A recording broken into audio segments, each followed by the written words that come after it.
A black teacher steps in to shield a student from cruel bullying. What the student's family does the next day leaves her speechless. But before we dive into the full story, let me know where you're watching from and what time it is. Now, subscribe to the channel and let's get started. Marcus Taylor adjusted his tie in the rearview mirror before stepping out of his second-hand Honda. 25 years old and already feeling the weight of responsibility that came with molding young minds. The crisp autumn air bit at his cheeks as he walked toward Westbrook Elementary, the brick building looming ahead like a fortress of potential and promise. It was his third month teaching fourth grade, and while the challenges were many, he couldn't imagine doing anything else. Standing at 6'2", Marcus often had to consciously make himself appear less intimidating to his students. His light brown skin and warm smile usually helped, but he'd learned to stoop slightly when speaking to the children, bringing himself closer to their level. His mother had always told him his height was a blessing, but in a classroom full of 8- and 9-year-olds, it sometimes felt like a barrier he needed to overcome. The school hallways were already buzzing with activity as he made his way to room 14, nodding greetings to colleagues and high-fiving students who bounded up to him with morning enthusiasm. Marcus had quickly become a favorite among the children, his energetic teaching style and genuine interest in their lives winning them over, despite his rookie status. "Good morning, Mr. Taylor," several voices called out as he entered his classroom. "Good morning, everyone," he replied, setting his worn leather messenger bag on the desk. "How are we feeling today? Ready to learn?" A chorus of varied responses filled the room, some enthusiastic, others grudging. Marcus took attendance, noting with concern that Elijah Washington was absent again. The boy had missed 3 days in the past 2 weeks, which was unusual for him. Elijah was one of his brightest students, quiet but thoughtful, with an insightful mind that often surprised Marcus during discussions. "Has anyone heard from Elijah?" he asked casually, looking around the room. A few students shook their heads, but Marcus noticed the exchange of glances between Zoe Martin and Tyler Brooks, 2 of Elijah's classmates. There was something in that look, a knowledge they weren't sharing. He made a mental note to speak with them later. The morning passed in a blur of English lessons and math problems. Marcus moved through the classroom helping students who struggled and challenging those who grasped concepts quickly. Teaching had its frustrations, certainly. The bureaucracy, the paperwork, the feeling that there was never enough time to reach every child the way they deserved. But moments like these, seeing understanding dawn on a young face, made it all worthwhile. During lunch period, Marcus sat at his desk grading papers while half his class ate in the cafeteria and the others enjoyed their packed lunches in the classroom. He looked up when Zoe approached his desk, her eyes darting nervously to the door as if worried about being overheard. "Mr. Taylor?" she said quietly. "I think I know why Elijah's not here." Marcus put down his red pen, giving Zoe his full attention. "What's going on, Zoe?" "Tyler and his friends have been saying mean things to him, about," she hesitated, "about his clothes and his lunch and stuff. They said his family must be really poor." A knot formed in Marcus's stomach. Elijah's family situation wasn't something the boy talked about, but Marcus knew from his file that they struggled financially. His mother was raising 3 children alone while working 2 jobs, and Elijah was the middle child, often lost in the shuffle. "Did something specific happen, Zoe?" Marcus asked gently. "Yesterday after school, Tyler and Jason took his backpack and dumped everything out by the bike racks. They found a hole in his sweater and said everyone should call him Holy Elijah. Then they took his library book and threw it in a puddle." Zoe's voice dropped even lower. "Elijah was crying, but he begged me not to tell. He said he doesn't want to come back to school." Marcus thanked Zoe for her courage in speaking up, assuring her she'd done the right thing. After the lunch period ended, he arranged for the school counselor to cover his class for the final period and drove to Elijah's apartment complex on the east side of town. The Washington family lived in a rundown building with peeling paint and a broken security door. Marcus climbed to the 3rd floor and knocked, wondering if he should have called first. but this felt too important for a phone conversation. The door opened a crack, and Elijah's startled face appeared. "Mr. Taylor? Hey, buddy, can I come in and talk for a bit?" The apartment was small but meticulously clean. Marcus could see the effort made to create a comfortable home despite limited means. Mismatched furniture was arranged carefully, and children's artwork decorated the walls. A worn textbook and notepad on the coffee table suggested Elijah had been keeping up with his schoolwork despite his absences. "My mom's at work," Elijah explained, sitting stiffly on the edge of the sofa. "That's okay. I wanted to talk to you," Marcus said, taking a seat across from him. "I've missed you in class these past few days." Elijah looked down at his hands. "I've been sick." "Elijah," Marcus said softly, "Zoe told me what happened with your backpack and your library book." The boy's eyes immediately welled with tears, his shoulders slumping in defeat. "I told her not to tell anyone. She was worried about you. We all are." Marcus leaned forward. "What Tyler and Jason did was wrong. You know that, right? It wasn't your fault." Elijah wiped his eyes with the back of his hand. "They said my clothes are from the garbage, and they laughed because my lunch is always the same sandwich every day." Marcus felt a surge of anger toward the bullies but kept his voice calm. "Elijah, I need you to listen to me. There is nothing, absolutely nothing wrong with your clothes, your lunch, or your family. You are one of the smartest, kindest students in my class, and I'm proud to be your teacher." "But they won't stop," Elijah whispered. "And if I tell on them, it'll just get worse." "That's not true," Marcus said firmly.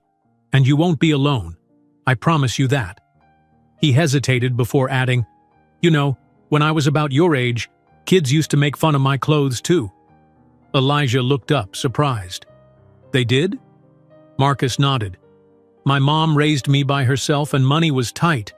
I had 2 pairs of pants for the whole school year. Kids noticed and said mean things." "What did you do?" "I tried to hide. I pretended to be sick, just like you." Marcus smiled sadly. "But I had a teacher who noticed, just like I noticed with you. And she taught me that I had nothing to be ashamed of." "Did the bullying stop?" "Not right away, but I stopped letting it make me hide. And eventually, with help from my teacher and the principal, it got better." Marcus reached out and gently placed his hand on Elijah's shoulder. "I want to help make it better for you too. Will you come back to school tomorrow?" Elijah hesitated, then nodded slowly. "Will you talk to Tyler and Jason?" "I will, and they'll understand that what they did was wrong." Marcus stood up. "But right now, I want to talk to your mom. Do you know when she'll be home?" "She gets off at 5 today," Elijah said, glancing at the clock. "Then I'll wait, if that's okay with you. Maybe you can show me that science project you were starting last week, the one about ecosystems?" For the first time, a small smile appeared on Elijah's face. "You want to see it? It's not finished yet." "Absolutely. I bet it's amazing so far." As Elijah hurried to retrieve his project from the bedroom he shared with his siblings, Marcus looked around the modest apartment again. He was struck by the parallel to his own childhood. The same struggle, the same hurt, the same resilience. He had become a teacher partly because of that dedicated woman who had seen past his worn clothes to the potential beneath. Now, he had the chance to do the same for Elijah. By the time Ms. Washington arrived home, exhausted from her shift at the hospital where she worked as a nursing assistant, Marcus and Elijah were deep in conversation about rainforest conservation. The surprise on her face quickly turned to concern when Marcus explained the reason for his visit. "I had no idea this was happening," Letitia Washington said, her voice tight with emotion as she sat beside her son on the couch. She worked 12-hour shifts most days, leaving before dawn and returning after her children had finished dinner. The exhaustion was evident in the dark circles under her eyes, but there was a fierce determination there too. "Elijah, why didn't you tell me?" The boy shrugged, staring at his worn sneakers. "You're already tired all the time. I didn't want to give you more problems." Letitia pulled him into a tight hug, her eyes meeting Marcus's over her son's head. There was gratitude there, but also shame, the particular pain of a parent unable to protect their child. Marcus recognized it well from his own mother's expression years ago. "I'm never too tired to help you," she told Elijah firmly. "That's my job as your mom." "Ms. Washington," Marcus said, "I wanted to let you know that I'll be addressing this with the other students and their parents tomorrow. Bullying violates our school's code of conduct, and there will be consequences." "Thank you for coming here," she said. "Most teachers would have just sent a note home or made a call." Marcus smiled. "I'm not most teachers, and Elijah is worth the drive." He turned to the boy. "I'll see you in class tomorrow, right?" Elijah nodded, looking slightly more confident than when Marcus had arrived. After saying goodbye, Marcus headed back to his car, his mind already formulating a plan for the following day. He needed to address this situation in a way that would not only stop the immediate bullying, but also foster understanding. These were young children, after all, capable of learning and changing. The next morning, Marcus arrived at school early and went straight to Principal Chen's office. Catherine Chen had been at Westbrook Elementary for 15 years, working her way up from teaching second grade to running the school. She listened attentively as Marcus explained the situation with Elijah. "I'd like to handle this my way," he concluded, "if you'll trust me." Principal Chen studied him thoughtfully. "You're asking me to let a first-year teacher tackle a sensitive bullying situation without direct administrative intervention?" "Yes," Marcus admitted, "but I believe I can turn this into a learning opportunity for everyone involved." After a moment, she nodded. "I've seen how you connect with your students, Marcus. I'll give you a chance to resolve this, but I want to be kept informed every step of the way. And if I feel at any point that the situation requires my involvement, I won't hesitate." "Thank you," Marcus said, relieved. "I won't let you down." When Tyler and Jason arrived at school that morning, Marcus asked them to stay behind while the other students went to music class.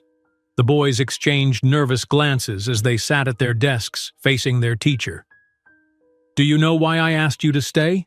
Marcus began, his voice calm but serious. "Is it about Elijah?" Tyler asked, his bravado faltering under Marcus's steady gaze. "Yes, it's about how you treated a fellow classmate. I know what happened at the bike racks the other day." Both boys looked down, neither willing to meet his eyes. "Look at me," Marcus said, waiting until they reluctantly complied. "I want you to understand something. The clothes someone wears or the lunch they bring to school doesn't tell you anything about who they are as a person. Elijah's family works incredibly hard, and they care deeply about him just like your families care about you." "We were just joking around," Jason mumbled. "We didn't mean to make him cry." "But he did cry, didn't he? And he's been too afraid to come back to school."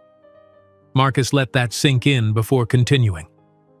"Actions have consequences, and your actions hurt someone who has done nothing to deserve it."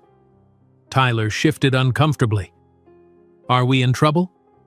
"Yes," Marcus said honestly. "But I'm less interested in punishing you than in making sure you understand why what you did was wrong, and in finding a way to make it right." He outlined their consequences. They would apologize to Elijah, replace the library book they had damaged, and spend their recess periods for the next week helping Marcus organize a special class project, one that would teach the entire class about empathy and understanding differences. "One more thing," Marcus added as they prepared to join their classmates. "Elijah will be back today. I expect both of you to make him feel welcome. Can you do that?" The boys nodded soberly, and Marcus hoped he was getting through to them. When Elijah arrived 30 minutes later, Marcus watched carefully as he entered the classroom. The boy hesitated at the door, his eyes darting around nervously until they landed on Marcus, who gave him an encouraging smile. "Welcome back, Elijah," Marcus said warmly. "We're just starting our history lesson on ancient Egypt. There's an empty seat next to Zoe." Throughout the morning, Marcus kept a close eye on the classroom dynamics. He noticed Tyler and Jason keeping their distance from Elijah, but at least there were no hostile glances or whispered comments. It was a start. During lunch, Marcus implemented the first phase of his plan. He gathered his students in a circle and introduced a game. "Today we're going to learn something about each other," he explained. "I want everyone to share one challenge they face at home, something that's difficult or that makes you sad sometimes. I'll go first." Marcus took a deep breath. "When I was growing up, my mom and I moved a lot because we couldn't always afford rent. Sometimes I felt embarrassed because I didn't have the same toys or clothes as the other kids." The students stared at him, surprised by this personal revelation from their usually private teacher. "Who wants to go next?" Marcus asked. Slowly, hands began to rise. Zoe talked about her parents' divorce and how she missed her dad. Another student shared that his grandmother was sick. And then, to Marcus's surprise, Tyler raised his hand. "My dad lost his job last month," he said quietly. "My mom says we have to be careful with money now, and I can't go to basketball camp this summer like I wanted." Marcus nodded encouragingly. "Thank you for sharing that, Tyler. That must be really difficult." One by one, the students opened up, revealing the various struggles that had previously remained hidden behind childhood bravado or silence. When it was Elijah's turn, he spoke so softly that everyone had to lean in to hear. "My mom works 2 jobs so we can have enough money. Sometimes I don't see her all day and I have to help take care of my little sister. And," he hesitated, "sometimes kids make fun of me because my clothes aren't new." The classroom was silent for a moment. Then Jason spoke up unexpectedly. "I'm sorry we were mean to you, Elijah. We shouldn't have done that." Tyler nodded in agreement, looking genuinely remorseful. "Yeah, I'm sorry too. It wasn't cool." Marcus felt a surge of pride in his students. Children could be cruel, but they could also be remarkably compassionate when given the opportunity to understand one another. He had hoped this exercise would build empathy, but he hadn't expected such an immediate response. "Thank you all for your honesty," Marcus said. "Everyone faces challenges, even when we can't see them. That's why it's so important to treat each other with kindness." After school, Marcus stopped Elijah before he headed to the bus. "How are you feeling about today?" Elijah gave a small smile. "Better. Tyler asked if I wanted to sit with him at lunch tomorrow." "That's great," Marcus said, genuinely pleased. "And remember, if anything happens, you can always come to me." As he watched Elijah board the bus, Marcus felt cautiously optimistic. Today had been a good start, but he knew that lasting change would require ongoing effort. The class project he had planned for the following week would build on today's momentum, helping the students understand that their differences were not weaknesses, but part of what made each of them unique and valuable. What Marcus didn't know as he headed back to his classroom was that Elijah's mother had been watching from her car across the street, having taken a rare hour off from work to ensure her son's return to school went smoothly. She had witnessed the transformation in Elijah's demeanor from morning to afternoon, and she had made a decision that would impact not only her son's life but Marcus's as well. That evening, Letitia Washington sat at her small kitchen table, a cup of lukewarm coffee forgotten beside her as she made phone calls. Her eldest child, 14-year-old Amara, moved quietly around the apartment, helping Elijah with his homework while their 5-year-old sister Zara colored contentedly nearby. It was rare for Letitia to be home this early, and the children seemed to bask in her presence, even as they sensed her preoccupation. "Yes, that's right," she said into the phone. "He went above and beyond for my son, and I want to do something special to thank him." She listened for a moment, nodding. "I understand it's short notice, but this is important. I'll make it worth your while." After ending the call, she dialed another number. Determination etched on her tired face. Letitia had worked as a nursing assistant at Mercy Hospital for 8 years, building a network of relationships with doctors, administrators, and patients from all walks of life. Now, she was calling in every favor, every connection she had cultivated during those years of double shifts and holiday coverage. "James, it's Letitia Washington. Remember when I stayed late 3 Christmas Eves in a row so you could be with your kids? I need a favor." One by one, she made her calls, her plan taking shape with each conversation.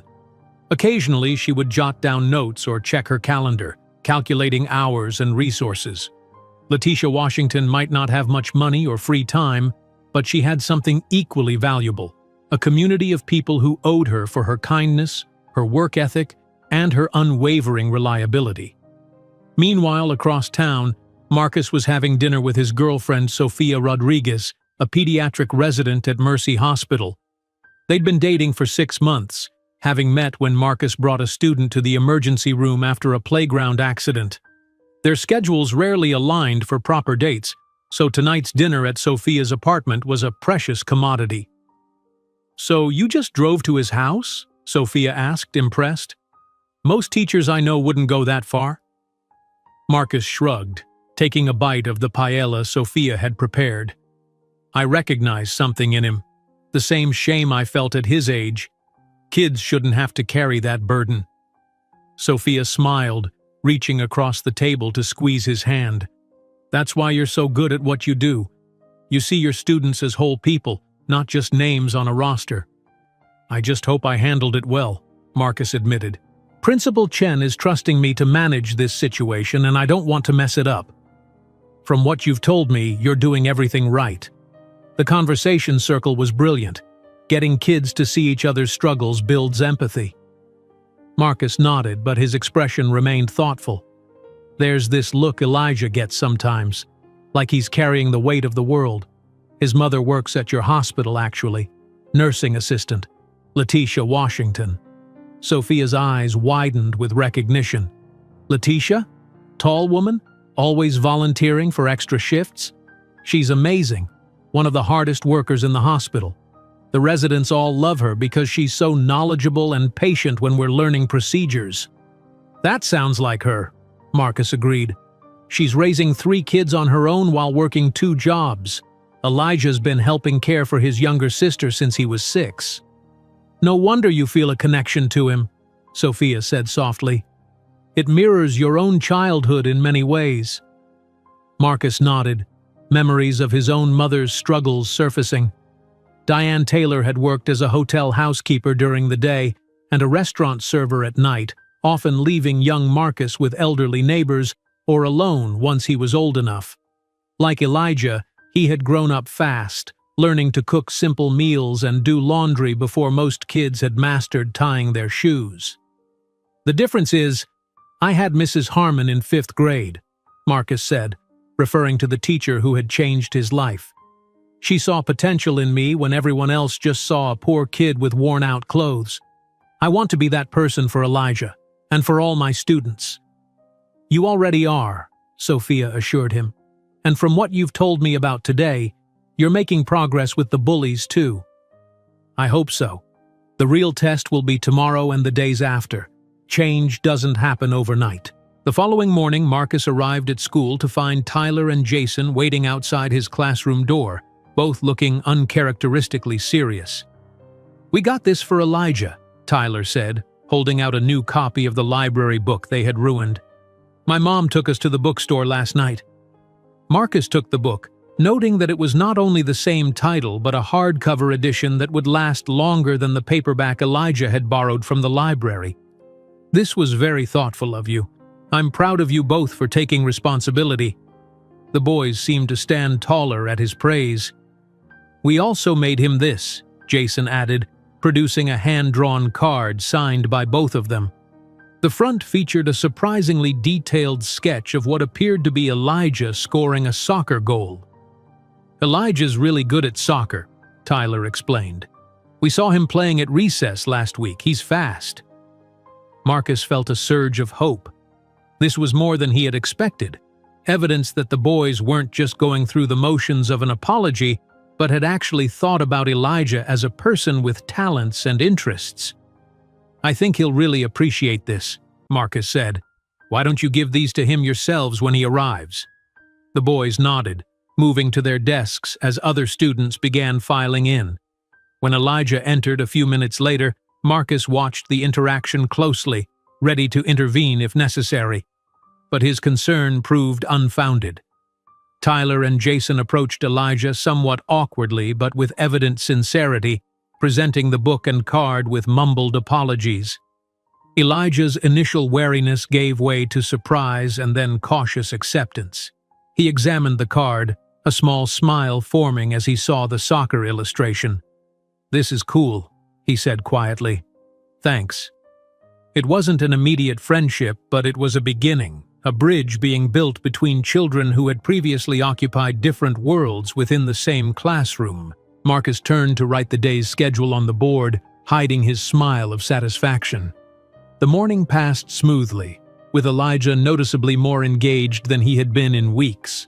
He raised his hand to answer questions during the math lesson and volunteered to read aloud during English, his confidence seeming to grow with each positive interaction. At lunch, Marcus was pleased to see Tyler make good on his invitation, moving over to make room for Elijah at his table. The conversation appeared somewhat stilted at first, but soon the boys were discussing a popular video game, their shared interest transcending the barriers that had previously divided them. "Mr. Taylor," called a voice from the doorway. Marcus looked up to see the school secretary, Mrs. Diaz. "There's a delivery for you at the front office." Curious, Marcus made his way to the office, where he found a large gift basket wrapped in cellophane and adorned with a blue ribbon. A small card was attached to the handle. "This arrived for you about 10 minutes ago," Mrs. Diaz explained. "Quite impressive, isn't it?" Marcus read the card, his eyebrows rising in surprise. "To Mr. Taylor, who went the extra mile for my son. With deepest gratitude, Letitia Washington." The basket contained an assortment of high-quality coffees, teas, chocolates, and snacks. Thoughtful items that would sustain a teacher through long days of lesson planning and grading. It must have cost a significant amount, and Marcus felt both touched and concerned, knowing Letitia's financial constraints. He sent a quick text message to thank her, adding that while he appreciated the gesture immensely, no thanks had been necessary. He was simply doing his job. Her response came almost immediately.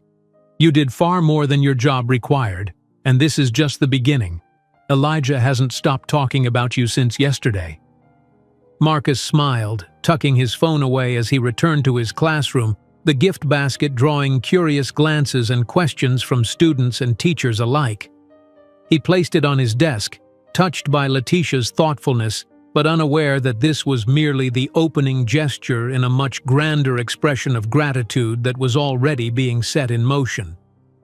The following day brought another surprise. When Marcus arrived at school, Principal Chen called him into her office before the first bell. "You seem to have made quite an impression on Elijah Washington's mother," she said, gesturing for him to take a seat. Marcus nodded, thinking of the gift basket. "She was very grateful that I visited their home." Apparently, her gratitude extends further than a gift basket. Principal Chen slid a piece of paper across her desk. "She called me last night to discuss this." Marcus picked up what appeared to be a check made out to Westbrook Elementary for $5,000. His eyes widened as he read the memo line. "For Mr. Taylor's classroom and anti-bullying initiative." "I don't understand," he said, looking up at Principal Chen in confusion. "Ms. Washington works 2 jobs just to make ends meet. She can't afford this." She explained that the money comes from a network of donors she's organized, colleagues, doctors she works with, and family friends who wanted to contribute. She was quite insistent that it be used specifically for your classroom and for developing anti-bullying programs that could be implemented school-wide. Marcus stared at the check, stunned by the magnitude of the gesture. "This is... I don't know what to say." "Say you'll put it to good use," Principal Chen replied with a smile. "I've already spoken with the school board, and they've approved creating a special fund. You'll have discretion over how it's spent, with my oversight, of course." "Of course," Marcus echoed, still processing the information. "I have some ideas, but I'll need time to develop a proper proposal." Take the time you need. This is an extraordinary opportunity, Marcus. $5,000 can make a significant impact on your classroom and our school community. As Marcus left the principal's office, his mind was already racing with possibilities. The science equipment in his classroom was outdated, and the class library needed new books that reflected the diverse backgrounds of his students. Beyond physical resources, he envisioned workshops for teachers and students, perhaps bringing in speakers who specialized in fostering inclusive classroom environments. The day passed in a blur of teaching and planning. During his lunch break, Marcus called Letitia, who was between shifts at the hospital. "I can't accept this," he began, once pleasantries had been exchanged. "It's incredibly generous, but it's too much." "It's not from me alone," Letitia explained. "When I told people what you did for Elijah, how you came to our home and then helped him at school, they wanted to contribute. Dr. Reeves donated $1,000 himself. He remembers when his son was bullied in middle school and no one stepped in to help. But still—" "Mr. Taylor—" "Marcus," Letitia interrupted gently. "Do you know what Elijah said to me last night? He said he wants to be a teacher like you someday. My son, who barely spoke for 2 weeks because he was so ashamed and afraid, is now talking about his future again. You gave him that." Marcus felt a lump form in his throat. "He's a remarkable kid. I just helped him see that. And we want to help you continue doing that for other children. Please accept this gift. Use it to make Westbrook Elementary a place where every child feels valued, the way you made Elijah feel valued." Put that way, Marcus couldn't refuse. "Thank you. I promise I'll use it well." After school, Marcus stayed late, drafting a preliminary plan for the funds. He was so absorbed in his work that he almost didn't hear the knock on his classroom door. Looking up, he was surprised to see Elijah standing there with his mother. "Sorry to interrupt," Letitia said. "Elijah forgot his science notebook, and we have a family dinner tonight, so I picked him up early." "No problem at all," Marcus replied, standing to greet them. "The notebook should be in his desk." While Elijah retrieved his belongings, Letitia approached Marcus's desk. "I wanted to thank you in person for accepting the donation. I know you had reservations." "It's an incredible gift," Marcus admitted. "I've been working on plans all afternoon." "Anything specific yet?" "I'm thinking of starting with classroom resources. New books, science equipment, tablets for research projects. But I also want to develop a peer mentorship program where older students are trained to support younger ones who might be struggling socially or academically." Letitia nodded approvingly. "That sounds wonderful. The hospital where I work has something similar for new nurses. It makes such a difference to have someone looking out for you." "I found it!" Elijah called, holding up his notebook triumphantly. "Great job, buddy," Marcus said. "How was school today?" "Good. Tyler asked if I want to come over and play video games this weekend." Elijah's face lit up with excitement. "Mom said I can go if I finish all my homework first." "That's excellent news," Marcus replied, genuinely pleased by this development. "Tyler has some pretty cool games, I hear." Letitia watched this exchange with a soft smile. "We should let Mr. Taylor get back to his work, Elijah. Say goodbye." "Bye, Mr. Taylor. See you tomorrow." Elijah waved as they left, his demeanor noticeably more buoyant than it had been just a few days earlier. After they departed, Marcus returned to his planning, energized by the interaction.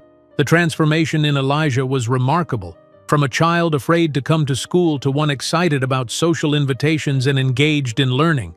It reinforced Marcus's belief that with the right support, children could overcome almost any obstacle. The next morning, Marcus arrived at school to find yet another surprise waiting for him. A team of workers was unloading equipment from a van parked outside the main entrance.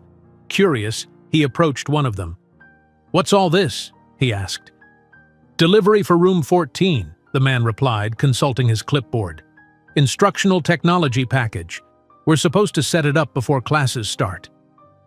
Marcus followed them to his classroom where they began unpacking and installing interactive whiteboards, document cameras, tablets with protective cases, and a charging station. A separate box contained educational software and subscription cards for online learning platforms. "There must be some mistake," Marcus said, bewildered. "I didn't order any of this." The lead technician handed him a delivery form. "It's all paid for. Says here it's a donation arranged by Letitia Washington on behalf of the Washington Family and Mercy Hospital Staff Appreciation Fund." Marcus stared at the form, noting the total value of the equipment. Nearly $8,000. This was far beyond the check Principal Chen had shown him yesterday. Before he could process this development, his phone buzzed with a text from Letitia. "Hope the delivery arrives on time. This is separate from yesterday's donation, specifically for your classroom. The hospital administration matched what we raised when they heard about your impact on Elijah. No arguments, please. Just enjoy teaching with the tools you deserve." Principal Chen appeared in the doorway, her expression a mixture of amazement and amusement. "I see Ms. Washington wasn't exaggerating when she said there would be additional gifts coming." "I had no idea," Marcus admitted, still stunned. "This must be thousands of dollars worth of equipment." $13,000 according to the manifest I just signed," Principal Chen corrected him. "The district tech coordinator is on his way to help integrate everything with our school network." Marcus ran a hand through his short hair, overwhelmed. "This is incredible, but I'm worried it might create resentment among the other teachers." Principal Chen shook her head. "Ms. Washington thought of that too. She informed me that similar packages, though somewhat smaller in scale, will be delivered to every classroom in the school over the next week. Apparently, her fundraising efforts exceeded expectations." "Every classroom?" Marcus repeated, astonished. "Indeed. It seems your act of kindness toward one student has triggered a wave of generosity that will benefit our entire school community." She smiled warmly. "Sometimes the smallest actions can have the most profound consequences." As the technicians continued their work, students began arriving, their excited chatter filling the hallway as they noticed the unusual activity in room 14. Marcus greeted them at the door, still trying to process the magnitude of what was happening. "Are those tablets, Mr. Taylor?" Zoe asked, peering around him into the classroom. "Is that a new smartboard?" Another student chimed in. "It appears we've received some new equipment," Marcus confirmed, his tone deliberately casual despite his inner amazement. "We'll talk about it once everyone's settled." Once all the students were seated, their eyes wide with curiosity and excitement, Marcus explained the situation as simply as he could. "Elijah's family and some people they know have given our classroom these new tools to help us learn better." "Because you helped Elijah when he was being bullied?" Tyler asked, his voice small but clear. Marcus considered his response carefully. "Partly, yes, but also because they believe in the importance of education and want all of you to have the best learning experiences possible." Elijah sat straighter in his seat, a mixture of pride and embarrassment coloring his cheeks. The other students looked at him with newfound respect, not because of the expensive equipment his family had provided, but because they were beginning to understand the power of standing up for others and the ripple effects of kindness. "Today," Marcus continued, "we're going to use our new tools to start a special project. We'll be creating digital stories about empathy and inclusion, what they mean and why they matter." The classroom buzzed with excitement as Marcus divided the students into small groups, ensuring that each team included children from different social circles. He was careful to place Elijah, Tyler, and Jason in the same group, believing that their shared experience could translate into a powerful collaborative story. As the students worked, Marcus moved from group to group, offering guidance and encouragement. He paused longest at Elijah's table, where an unexpected dynamic was emerging. Rather than dominating the conversation as he typically did, Tyler was listening attentively as Elijah explained his idea for their story. A tale about a lion cub who feels different from the rest of his pride but ultimately saves them with his unique abilities. "That's actually really cool," Tyler admitted. "We could use the animation app Mr. Taylor showed us to make the lion move and everything." Jason nodded enthusiastically. "And I can do the background scenes. My dad taught me how to draw landscapes. Marcus moved on, hiding his smile. This was precisely what he had hoped for, students discovering each other's strengths and building connections through collaborative work. The new technology wasn't just enhancing their academic learning, it was creating opportunities for social growth and understanding. By the end of the day, the energy in Room 14 had transformed. Students who rarely spoke to each other were sharing ideas and laughter. Even the most reluctant learners were engaged, drawn in by the novelty of the tablets and the creative nature of the project. As they packed up to leave, Marcus overheard Tyler inviting not only Elijah but also 2 other classmates to join him for video games that weekend. After the last student had departed, Marcus sat at his desk, reflecting on the extraordinary changes of the past few days. What had begun as a simple intervention in a bullying situation had evolved into something much larger, a catalyst for transformation within his classroom and potentially the entire school. His phone buzzed with a text from Sophia. Heard about the amazing donations through Hospital Grapevine.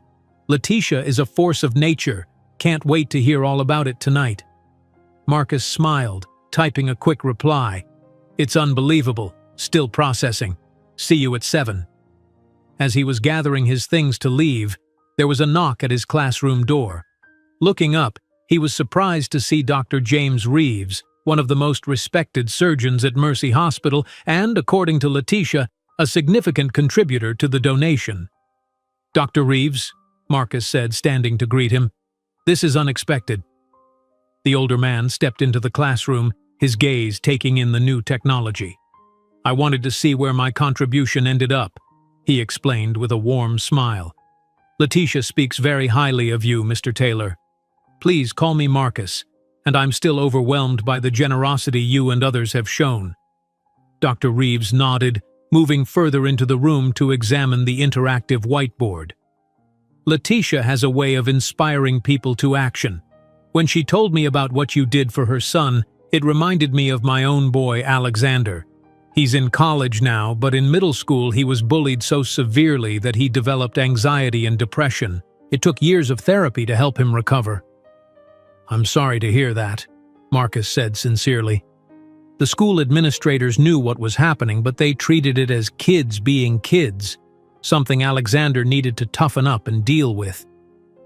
Dr. Reeves turned to face Marcus directly. "What you did, going to Elijah's home, addressing the situation immediately, creating an environment where both the bullied and the bullies could learn and grow, that's exceptional." Marcus felt a flush of embarrassment at the praise. "I just did what seemed right. And that's precisely why your impact extends beyond Elijah. You've reminded us all of the difference one person can make when they choose to do what's right instead of what's easy." Dr. Reeves reached into his jacket pocket and withdrew an envelope. "There's one more aspect to our appreciation that Letitia wanted me to discuss with you personally." Marcus accepted the envelope with some trepidation, unsure what further surprises it might contain. The hospital board was so impressed by the initiative Letitia organized that they voted unanimously to establish an annual Educator Impact Award in your name, Dr. Reeves explained.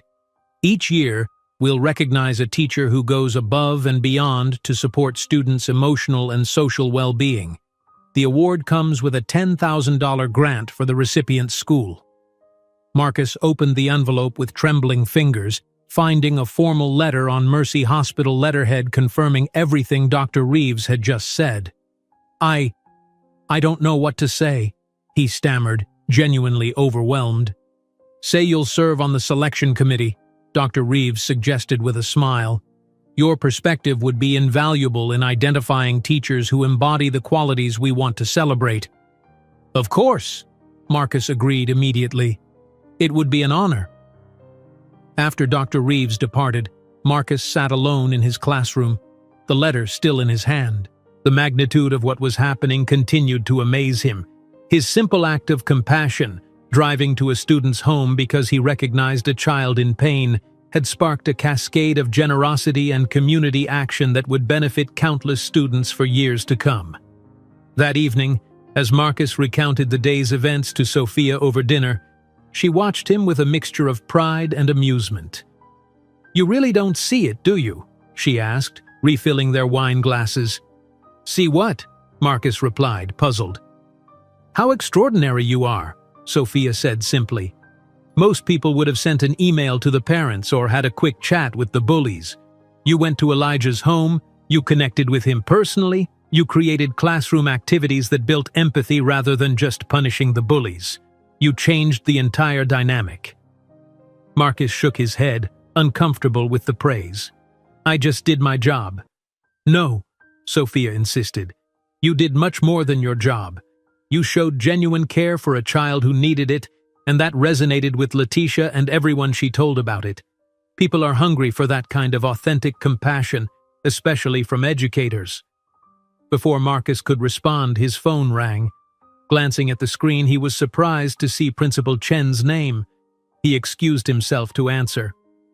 "Marcus," Principal Chen began without preamble, "I've just received the most extraordinary email from the superintendent.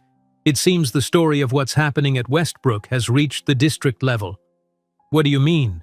Marcus asked, his pulse quickening. "The technology donations, the anti-bullying initiative, it's all creating quite a buzz. The superintendent wants to visit tomorrow to see firsthand what we're doing. And," she paused for effect, "he's bringing someone from the State Department of Education." Marcus felt a flutter of anxiety. "Tomorrow? But we've barely started implementing anything." "That's exactly what makes this so compelling," Principal Chen explained. "It's organic, authentic, not some polished program that looks good on paper but lacks real impact. They want to see a classroom where genuine change is happening." After ending the call, Marcus returned to the table, his expression dazed. "What is it?" Sophia asked, concerned. "The superintendent is visiting my classroom tomorrow, with someone from the State Department of Education." He ran a hand over his face. "This is getting bigger than I ever imagined." "That's wonderful," Sophia exclaimed. "Your work is being recognized." "But I haven't done anything extraordinary," Marcus protested. "I just tried to help one student who reminded me of myself at that age." Sophia reached across the table to take his hand. "Sometimes the most powerful acts are the simplest ones, rooted in empathy and shared experience. You saw yourself in Elijah, and that connection allowed you to help him in a way no one else could." Marcus nodded slowly, beginning to accept that what had started as a private act of compassion had evolved into something with far-reaching implications. The thought was both exhilarating and terrifying. "I should prepare for tomorrow," he said, his mind already racing with ideas. "I want the superintendent to see the students engaged in meaningful work, not just playing with new technology." "You'll be amazing," Sophia assured him. "Just be yourself, and let the results of your work speak for themselves." The next morning, Marcus arrived at school an hour earlier than usual, his car one of the first in the parking lot. He spent the time setting up learning stations around his classroom, each designed to showcase a different aspect of the anti-bullying and empathy-building work his students had begun. At the first station, tablets displayed the digital stories students had started creating yesterday. The second featured books from the classroom library that dealt with themes of diversity, inclusion, and courage. The third station included materials for a collaborative art project where students would create a "We Belong" mural representing the unique qualities each person brought to their classroom community. As students began arriving, Marcus greeted each one personally, explaining that they would have special visitors today, but encouraging them to focus on their learning rather than performing for guests. "Just be yourselves," he advised. "Show them who you really are and what you're learning about treating each other with kindness and respect." The children nodded solemnly, seeming to understand the importance of the occasion. When Elijah arrived, Marcus noticed a new confidence in his bearing, head held higher, shoulders straighter, a genuine smile replacing the guarded expression he had worn for so long. "My mom said the superintendent is coming," Elijah said. "She told me to make sure I thank him for supporting our class." "That's thoughtful of her," Marcus replied. But today isn't about me or the donations. It's about showing how our class is learning to understand and support each other. Can you help with that?" Elijah nodded enthusiastically. "I can show them our lion story and explain how Tyler and Jason and I worked together on it." "Perfect," Marcus said, giving Elijah an encouraging smile. "That's exactly the kind of authentic sharing that will help them understand what we're doing here." By 9:30, all the students were engaged in their learning stations, the classroom humming with productive energy. Marcus moved among them, offering guidance where needed but mostly allowing them to take ownership of their work. He was particularly impressed by the way Tyler and Jason had stepped into leadership roles, helping peers who were struggling with the technology and ensuring everyone had a chance to contribute. At precisely 10 o'clock, there was a knock at the classroom door. Principal Chen entered, accompanied by Superintendent Davis, a tall man with salt and pepper hair and a reputation for progressive educational policies, and a woman Marcus didn't recognize, presumably from the State Department of Education. "Mr. Taylor," Principal Chen began, "I'd like you to meet Superintendent Davis and Dr. Eleanor Winters from the State Department of Education. They're here to observe your class and learn about the anti-bullying initiative you've developed."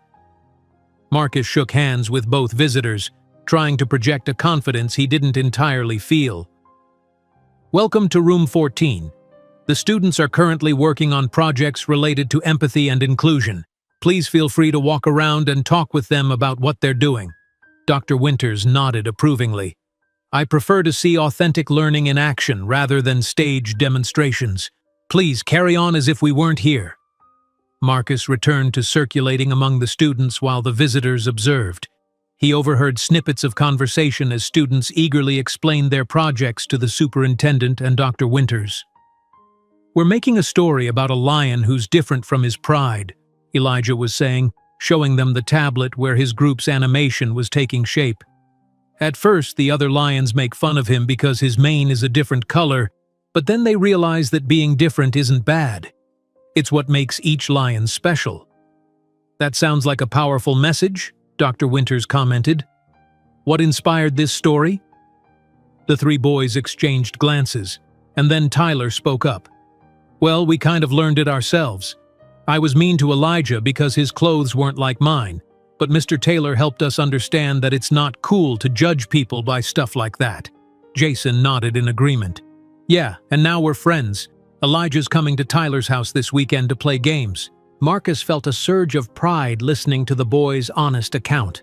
There was no artifice in their explanation, just the simple truth of their experience and the lessons they had learned.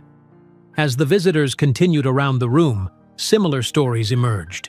Students spoke candidly about the changes in their classroom dynamics since Marcus had introduced the empathy exercises and collaborative projects. Many mentioned the circle activity where everyone had shared their personal challenges, describing how it had changed their perceptions of classmates they had previously ignored or misunderstood.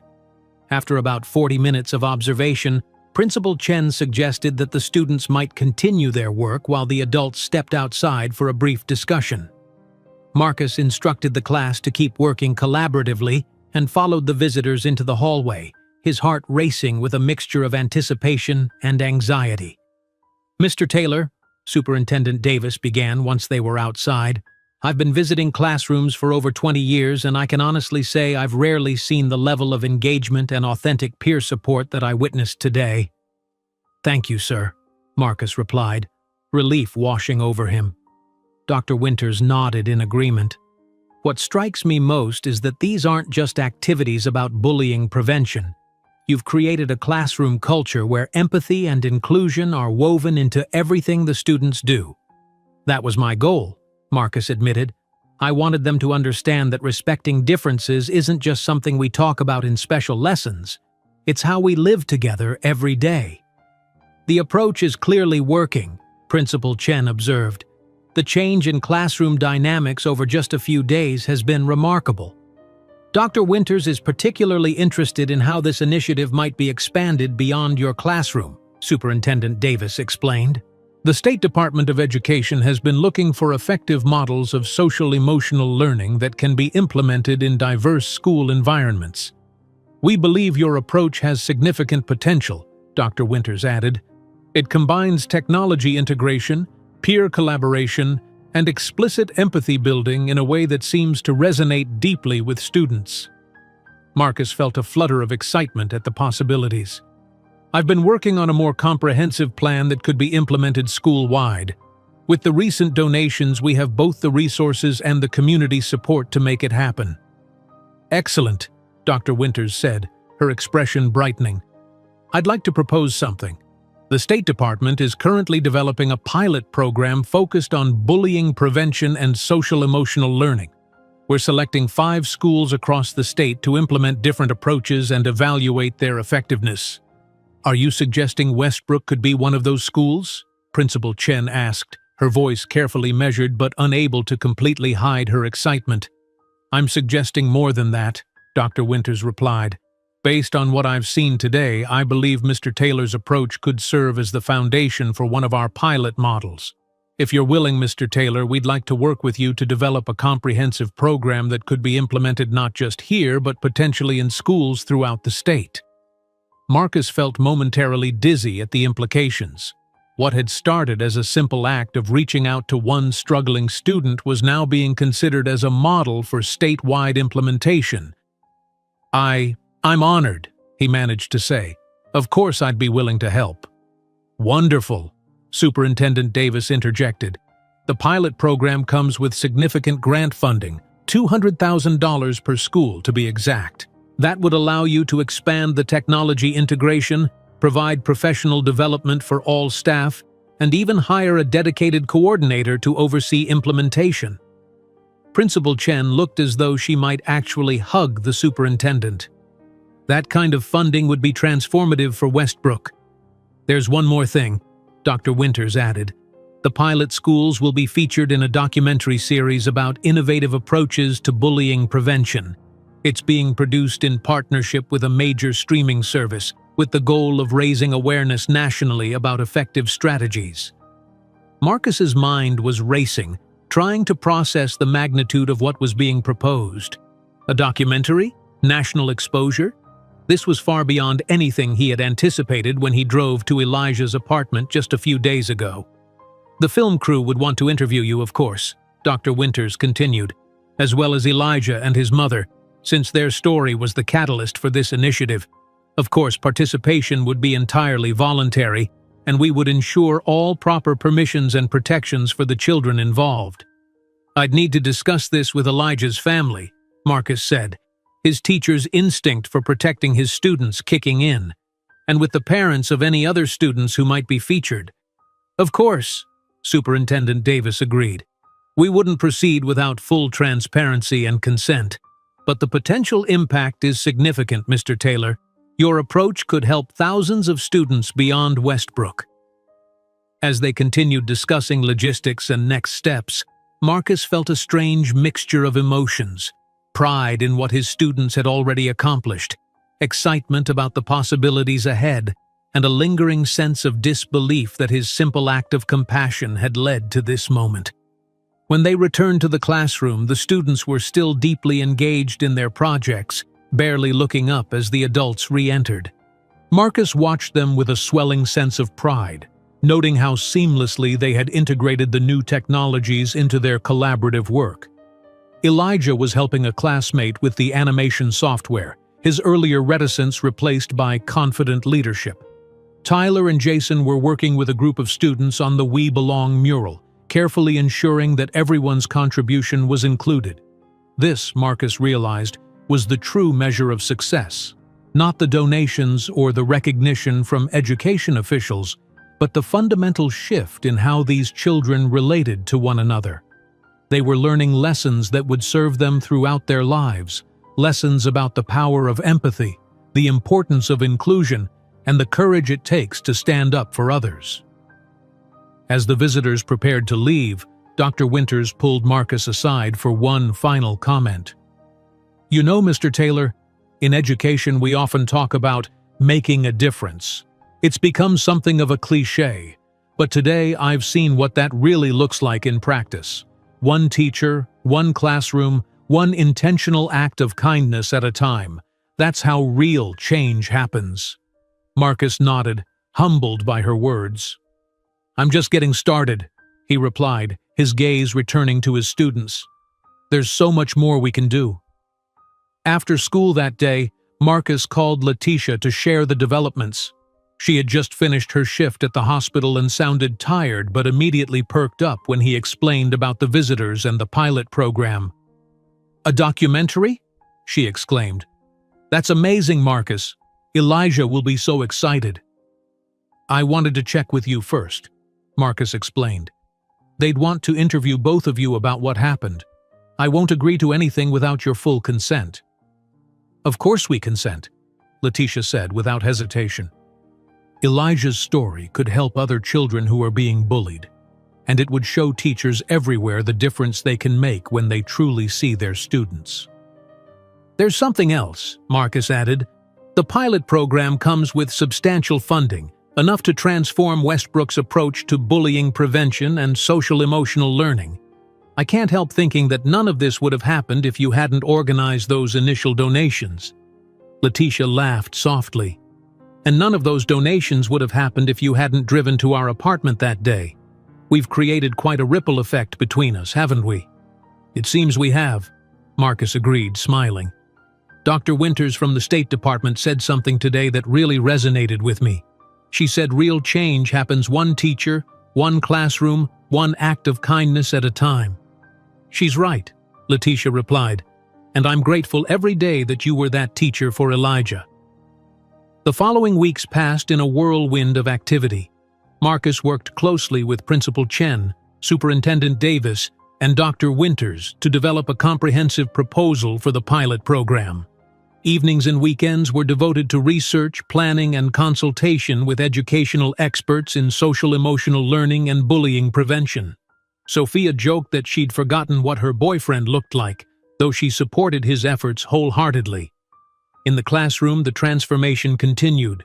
The digital stories about empathy and inclusion had evolved into a collaborative project involving all of Marcus's students. Using the new technology, they were creating an interactive e-book that would be shared with other classes and eventually published online as part of the pilot program resources. Elijah had blossomed in the supportive environment, emerging as a natural leader who helped facilitate group discussions and encouraged quieter students to share their ideas. His friendship with Tyler and Jason had deepened, expanding to include other classmates as well. Marcus often observed the three boys together at recess, their previous adversarial relationship replaced by genuine camaraderie. One Tuesday afternoon, as the students were packing up to leave, Elijah approached Marcus's desk with an envelope in hand. My mom asked me to give you this, he said, presenting it with a mysterious smile. She said it's really important. Marcus thanked him, curious about the contents. Inside was an elegant invitation to a dinner at La Maison, one of the most exclusive restaurants in the city. The event was scheduled for Saturday evening and described as a celebration of educational excellence. At the bottom was a handwritten note from Letitia. Please come. This means a lot to us. When he called to confirm his attendance, Letitia was evasive about the details. Just wear a nice suit and bring Sophia, she advised. Everything else is taken care of. Letitia, you don't need to do anything more, Marcus protested. The donations, the pilot program opportunity, it's already far beyond any reasonable expression of gratitude. This isn't just for me, she replied cryptically. You'll understand on Saturday. Just be there at 7, okay? Saturday evening arrived and Marcus found himself adjusting his tie nervously in the mirror. He owned exactly one suit, navy blue, purchased for job interviews and worn only a handful of times since. Sophia emerged from the bathroom in an elegant emerald dress, her dark hair swept up in a sophisticated updo. You look beautiful, Marcus said, momentarily forgetting his nerves. And you clean up pretty well yourself, Professor Taylor, she teased, straightening his tie. Ready to find out what this mysterious dinner is all about? La Maison occupied the top floor of one of the city's tallest buildings, offering panoramic views through floor-to-ceiling windows. As they entered, they were greeted by a host who checked their names against a list and directed them to a private dining room at the back of the restaurant.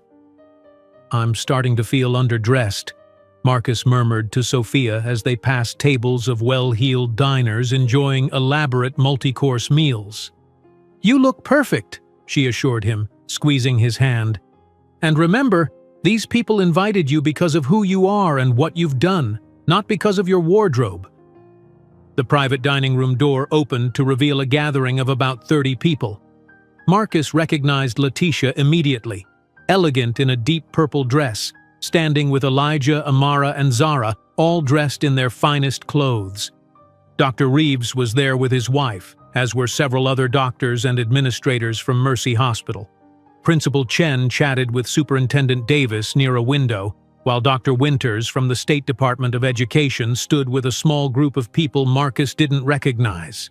Letitia spotted them and hurried over, Elijah at her side. "You made it. Thank you for coming." She hugged Marcus warmly, then Sophia. "Everything is ready. We're just waiting for a few more guests." "Letitia, what exactly is this?" Marcus asked, looking around at the assembled group. Before she could answer, the door opened again, and a camera crew entered, followed by a woman Marcus immediately recognized as Naomi Rodriguez, the host of American Educators, a popular national program highlighting exceptional teachers and innovative educational initiatives. "That's the lady from TV," Elijah whispered excitedly. "Mom said she wants to talk to you about our class." Marcus turned to Letitia in disbelief. "You arranged for Naomi Rodriguez to be here? How is that even possible?" Letitia smiled. "Remember Dr. Reeves? His brother-in-law is a producer for the show. When I told him about what's happening at Westbrook, he made a call. The rest just fell into place." Naomi Rodriguez approached, camera crew in tow. "Mr. Taylor, I'm Naomi Rodriguez. It's a pleasure to meet you. I've heard remarkable things about your work at Westbrook Elementary." "The pleasure is mine," Marcus managed, still processing the surreal nature of the situation. "I'm a big fan of your show." "That's always nice to hear," she replied with a warm smile. "Would you mind if we filmed a brief conversation for the program? Just a casual chat about your approach to bullying prevention and the impact it's had on your students." "Of course," Marcus agreed, looking to Sophia for reassurance. She nodded encouragingly. The next 20 minutes passed in a blur as Naomi interviewed Marcus about his teaching philosophy, his intervention with Elijah, and his vision for the pilot program. She then spoke with Elijah and Letitia, capturing their perspective on how Marcus's actions had changed their lives. "What I find most inspiring about this story," Naomi said as the interview concluded, "is how one teacher's compassionate response to a single student has created a ripple effect extending far beyond one classroom. Mr. Taylor didn't set out to create a statewide initiative or appear on national television. He simply saw a child in need and took action." When the cameras stopped rolling, Letitia stepped forward to address the assembled guests.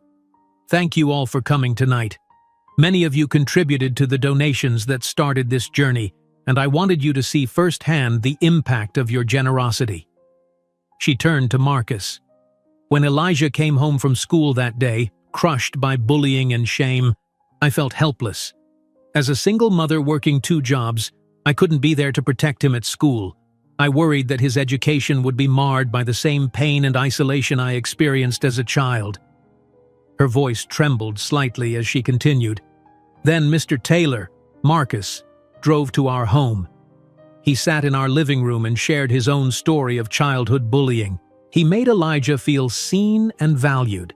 And the next day, he transformed his entire classroom approach to ensure that not only would the bullying stop, but that all his students would learn the empathy and understanding they'll need throughout their lives." She gestured to the room at large.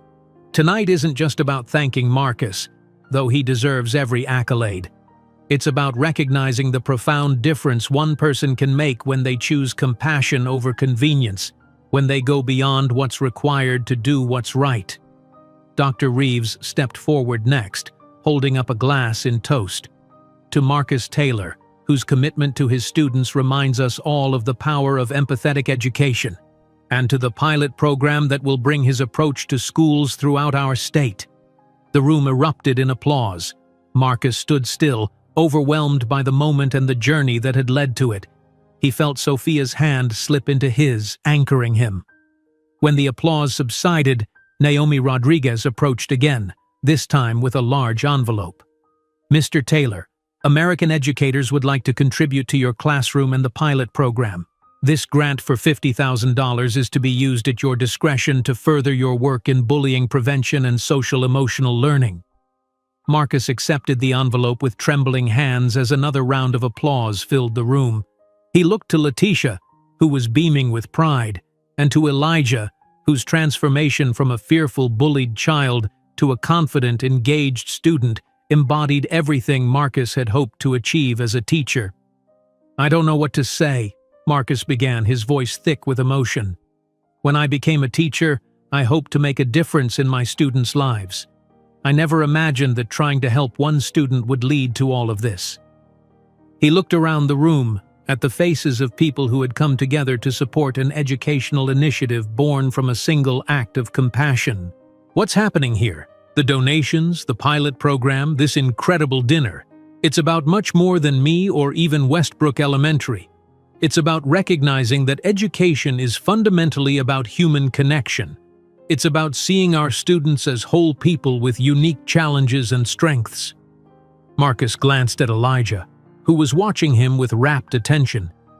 "When I visited Elijah's home that day, I wasn't thinking about creating a program or changing the school. I was just trying to help a student who reminded me of myself at that age, a child who needed someone to believe in him and stand up for him." He paused, gathering his thoughts.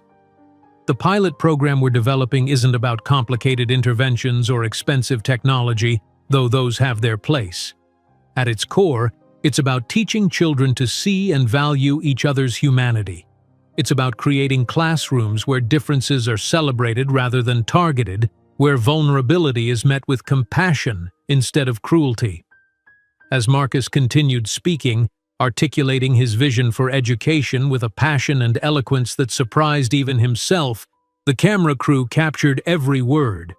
Naomi Rodriguez watched with obvious approval, while Dr. Winters nodded enthusiastically, occasionally jotting notes. After dinner, as guests mingled over dessert and coffee, Superintendent Davis pulled Marcus aside. "I've been meaning to speak with you about something," he said. "The district is creating a new position, Director of Social-Emotional Learning and Inclusive Practices. It would involve overseeing the implementation of programs like the one you're developing, providing professional development for teachers, and working with schools to create more supportive environments for all students." Marcus felt a flutter of anticipation. "That sounds like important work." "It is," the superintendent agreed. "And I believe you would be the perfect candidate. The position comes with a significant salary increase and would allow you to impact thousands of students across the district." "I'm honored," Marcus replied, genuinely touched by the offer. "But I'm not sure I'm ready to leave the classroom. The direct connection with students, that's what drives me." "I understand," Superintendent Davis said. "The position doesn't begin until the next school year, so you have time to consider. And it would include opportunities to work directly with students through model lessons and small group interventions. Think about it and let me know." As the evening drew to a close, Marcus found himself standing near the floor-to-ceiling windows, gazing out at the city lights while processing everything that had happened. Sophia approached with 2 glasses of champagne, handing one to him. "Quite a night, huh?" she said, following his gaze to the glittering skyline. "How are you feeling?" "Honestly? Overwhelmed," Marcus admitted. "A month ago, I was just trying to help one student. Now there's a pilot program, a potential documentary, a job offer." He shook his head in disbelief. "It's a lot to take in." "You deserve all of it," Sophia said firmly. "I've always known you were an exceptional teacher, but now everyone else is seeing it too." "The superintendent offered me a district-wide position," Marcus revealed. "Director of Social-Emotional Learning and Inclusive Practices. Sophia's eyes widened. "Marcus, that's incredible. Are you going to accept?" "I don't know," he confessed. "I love being in the classroom, connecting directly with students. I'm not sure I'm ready to give that up, even for a position with broader impact." "You don't have to decide tonight," Sophia reminded him gently. "Take some time to think about it." Before Marcus could respond, Elijah appeared at his side, dressed in a crisp button-down shirt and khaki pants that Letitia had clearly purchased for the occasion. "Mr. Taylor, my mom says we're leaving soon, but I wanted to give you something first." He held out a small, carefully wrapped package. "You didn't need to get me anything, Elijah," Marcus said, touched by the gesture. "I made it in art class," Elijah explained, watching eagerly as Marcus unwrapped the gift. Inside was a clay figure of a tall man standing beside a smaller boy, both with their arms raised in a gesture of triumph. The details were simple but unmistakable. The man wore a tie, while the boy had a backpack slung over one shoulder. "It's us," Elijah said proudly. "On the day I came back to school after you visited our house. I felt like we won something together." Marcus swallowed hard, emotion threatening to overwhelm him. "This is the best gift I've ever received," he said sincerely. "I'll keep it on my desk to remind me of what we can accomplish when we work together." Elijah beamed, then grew serious. "Mom says you might get a new job. Will you still be my teacher?" "I haven't decided about the job yet," Marcus assured him. "But even if I take it, I'll always be someone you can count on. That won't change." Satisfied with this answer, Elijah rejoined his family, who were gathering their belongings. Letitia caught Marcus's eye across the room and mouthed a silent "thank you" before guiding her children toward the door. As the evening came to an end and guests departed, Naomi Rodriguez approached Marcus one last time. "We'll be airing the segment about your classroom in 3 weeks," she informed him. "But this is just the beginning. The producers are interested in following the development of the pilot program for a special feature later in the year." "That would be wonderful," Marcus replied. "The more attention we can bring to effective approaches to bullying prevention, the better." "Exactly," Naomi agreed. "Your story resonates because it's authentic. It began with genuine compassion for one student, not a calculated program implementation. That human element is what our viewers connect with." After saying their goodbyes, Marcus and Sophia stepped out into the cool night air. The city hummed around them, traffic flowing, lights blinking, lives intersecting in countless ways. Marcus thought about the ripple effects of actions, how his decision to visit Elijah's home had set in motion a series of events that would potentially impact students across the state. "What are you thinking about?" Sophia asked as they waited for their rideshare. "Connections," Marcus replied. "How we're all interconnected in ways we don't always see. I helped Elijah, which inspired Letitia to organize donations, which caught the attention of the State Department of Education, which led to the pilot program, and on and on. It makes me wonder about all the other ripple effects happening around us all the time, invisible until they reach us." "That's what makes teaching so powerful," Sophia observed. "You never know which of your actions or words will be the one that changes a student's life." The following Monday, Marcus returned to his classroom with renewed energy and purpose. The experience at La Maison had been affirming, but he found himself eager to get back to the daily work of teaching, the small victories and challenges that made up the fabric of educational life. His students greeted him with their usual enthusiasm, Elijah among the first to arrive, proudly wearing a new sweater that Marcus suspected Letitia had purchased with some of her recently improved circumstances. Throughout the morning, Marcus noticed subtle changes in his classroom community, students offering help to one another without being prompted, checking in with classmates who seemed quiet or withdrawn, celebrating each other's successes with genuine pleasure. During lunch, Principal Chen visited his classroom. "I wanted to see how you're doing after Saturday's event," she explained, taking a seat at his desk while he ate at one of the student tables. "It was quite an evening." "It was," Marcus agreed. "Overwhelming but wonderful. I'm still processing everything." Including Superintendent Davis's job offer? Principal Chen inquired with a knowing smile. Word travels fast, Marcus noted. Yes, I'm thinking about it. It's an incredible opportunity, but I'm not sure if administration is the right path for me right now. Principal Chen nodded thoughtfully. For what it's worth, I think you'd excel in that role. You have a natural ability to inspire others and a clear vision for creating inclusive educational environments. But I also understand the reluctance to leave classroom teaching, especially when you're so gifted at it. What would you do? Marcus asked, genuinely curious. I'd consider a third option, Principal Chen suggested. Perhaps you could propose a modified role, one that allows you to maintain some classroom teaching while also developing and implementing the social-emotional learning initiatives at a district level. The best professional development comes from educators who are actively practicing what they teach. I hadn't thought of that, Marcus admitted, intrigued by the possibility. A hybrid role could offer the best of both worlds. The superintendent values innovation, Principal Chen reminded him. He might be open to structuring the position in a way that maximizes your strengths and passions. After she left, Marcus turned her suggestion over in his mind. A role that combined classroom teaching with district-wide influence could be ideal, allowing him to maintain direct connections with students while also spreading effective practices to other schools and classrooms. That afternoon, as his students worked on their projects, Marcus observed Tyler helping a struggling classmate with the animation software. The boy who had once bullied Elijah was now displaying remarkable patience and encouragement. When the other students successfully completed a difficult sequence, Tyler offered a high five and genuine praise. Moments like these reinforced Marcus's belief in the capacity for growth and change, especially in young people. Given the right environment and guidance, children could develop empathy and understanding that would serve them throughout their lives. After school, Marcus stayed late, using the quiet classroom to draft a proposal for Superintendent Davis.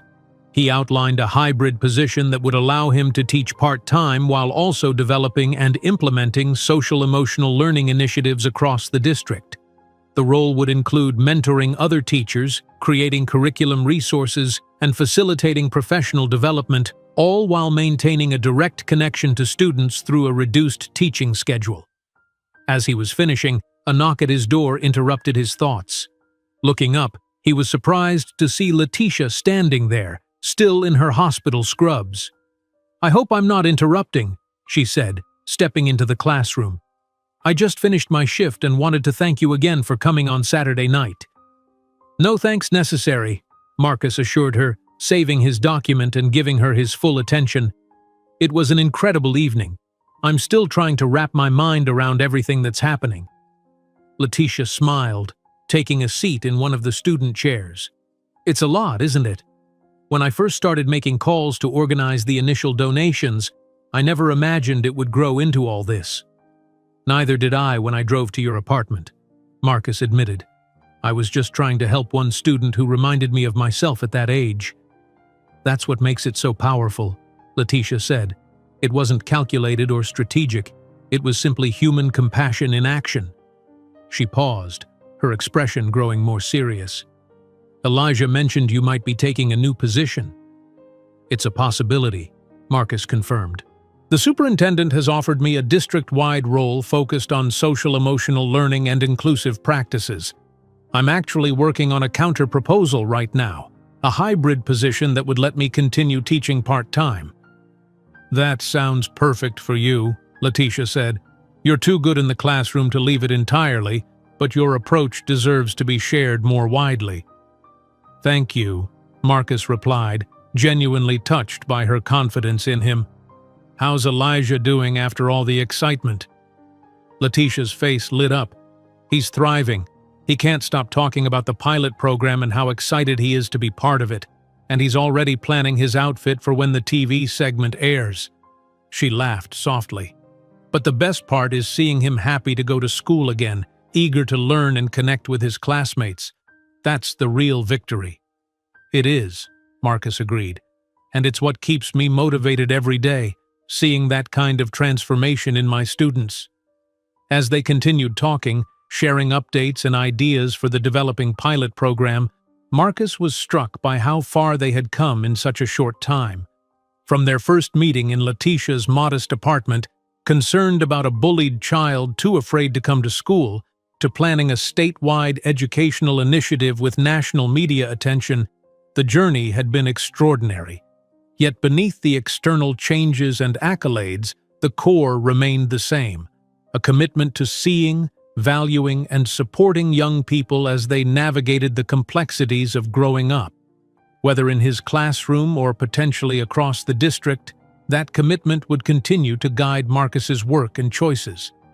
Before leaving, Letitia handed him another envelope.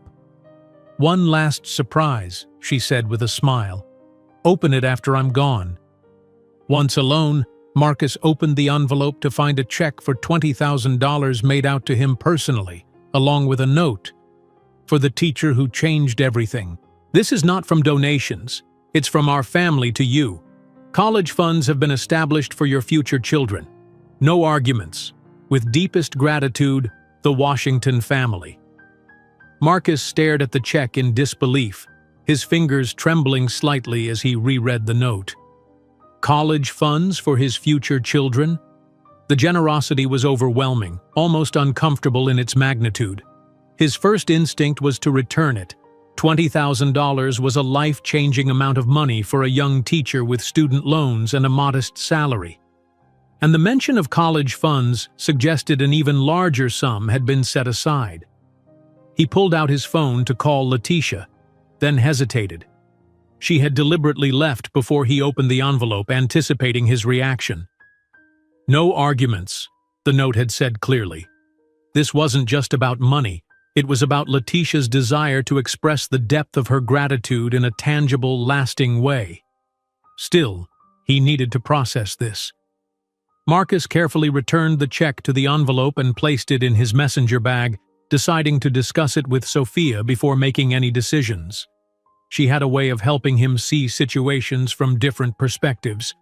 The next few weeks passed in a blur of activity. Marcus finalized his counter-proposal for the hybrid position and submitted it to Superintendent Davis, who responded with enthusiasm and a request for a meeting to discuss the details. The pilot program planning continued, with Marcus working alongside Dr. Winters and a team of educational consultants to develop comprehensive training materials and implementation guidelines. In the classroom, the transformation that had begun with Elijah's return continued to deepen. Students who had previously remained on the social periphery were gradually being drawn into the classroom community through collaborative projects and intentional inclusion strategies. Marcus regularly incorporated circle discussions where students could share their experiences and perspectives in a safe, supportive environment. Tyler and Jason had become unlikely advocates for kindness and inclusion, often intervening when they observed exclusionary behavior on the playground or in the cafeteria. Their influence had a ripple effect among their peers, particularly other boys who might have previously engaged in bullying to maintain social status. 3 weeks after the dinner at La Maison, as promised, the segment about Marcus's classroom aired on American Educators. The show had arranged for a viewing party at Westbrook Elementary, transforming the cafeteria into a makeshift theater with a large projection screen. Students, parents, teachers, and district officials gathered to watch, with Elijah and his family given seats of honor in the front row. As the segment began, a hush fell over the room. The camera panned across Marcus's classroom, capturing students engaged in collaborative work, then focused on Naomi Rodriguez's interview with Marcus about his teaching philosophy and approach to bullying prevention. "When a student is being bullied," Marcus said on screen, "the traditional response often focuses on discipline for the bullies and protection for the victim. Those are important, but they're not enough. We need to address the underlying culture that allows bullying to thrive, a culture that values certain traits or possessions over others, that sees differences as weaknesses rather than strengths." The segment then shifted to Elijah and Letitia, interviewed in their apartment. Elijah spoke with surprising poise about his experience being bullied, and how Marcus's intervention had changed not only his school experience but his self-perception.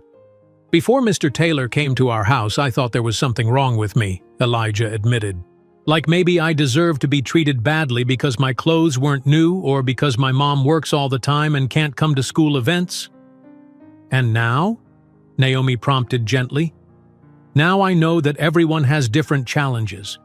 But that doesn't make anyone better or worse than anyone else. We're just different, and that's okay. That's what Mr. Taylor taught us."